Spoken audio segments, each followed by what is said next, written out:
வணக்கம் நண்பர்களே. ஆன்மீக வாழ்வில் முன்னேற குருவருள் அவசியம். அதை பெற விரும்பினால் மயிலாடுதுறை மாவட்டம் ஆச்சாள்புரம் சிவலோக தியாகர் கோயிலில் நடக்கும் திருஞான சம்பந்தர் குரு பூஜையில் கலந்து கொண்டால் கிடைக்கும். முன்பு ஒரு காலத்தில் தமிழகத்தில் சமண மதம் பரவியிருந்தது. அப்போது வேத நெறி தலைத்தோங்க ஞான குழந்தை ஒன்று பிறந்தது. ஆம், சீர்காழியில் சிவபாத இருதயர் பகவதி அம்மை தம்பதிக்கு மகனாக திருஞான சம்பந்தர் பிறந்தார். 3 வயது முதல் சிவபெருமான் மீது பதிகம் பாடினார். 16 வயதை அடைந்தபோது திருமணம் செய்யும்படி தந்தை சிவபாத இருதயர் கூறினார்.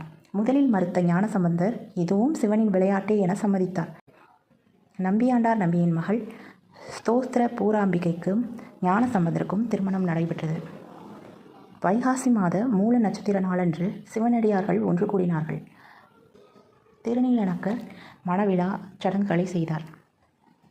முருக நாயகனார் பூமாலைகளை தொடுத்தார். ஞானசம்பந்தர் அக்னியை வலம் வரும்போது இருவினைக்கு வித்தாகிய இல்வாழ்க்கை நம்மை சூழ்ந்ததே, இனி இவளோடும் அந்தமில் சிவன்தாள் சேர்வேன் என எண்ணி கல்லூர் பெருமான் என தொடங்கும் பதிகம் ஒன்றை பாடினார்.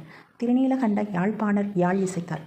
அப்போது ஜோதி பிளம்பாக தோன்றிய சிவபெருமான், நீதியும் உனது மனைவியும் திருமணம் காண வந்தோர் அனைவரும் இந்த ஜோதியில் கலந்திடுக என அருள் புரிந்தார்.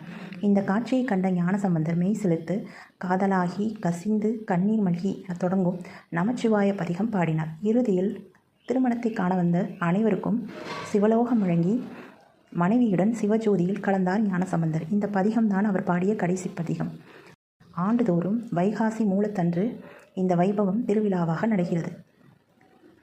ஞானசம்பந்தருக்கு 3 வயதில் ஞானப்பால் கொடுத்து தொடங்கி வைத்த ஞான பயணத்தை இத்தலத்தில் திருநீர் கொடுத்து முடித்து வைத்தாள் அம்பிகை. இதனால் இத்தலத்துக்கு அம்மன் திருநீற்று உமையம்மை என பெயர் பெற்றாள். இங்கு அம்மனின் சன்னதியில் தரப்படும் திருநீற்றை பூசினால் நோய் தீரும், பாவம் விளங்கும், சுமங்கலி பாக்கியம் கிடைக்கும்.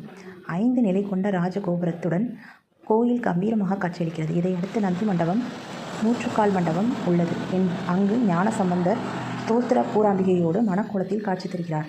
அடுத்து கிழக்கே பார்த்தபடி சிவலோக தியாகராஜர் திருநீற்று உமையம்மை சன்னதியில் உள்ளார். இது சீர்காழியிலிருந்து 13 கிலோமீட்டர் தூரத்திலும் சிதம்பரத்திலிருந்து 12 கிலோமீட்டர் தூரத்திலும் உள்ளது. இதில் விசேஷ நாள் என்னன்னு பார்த்தோம்னா வைகாசி மூலம் மற்றும் மகா சிவராத்திரி ஆகும்.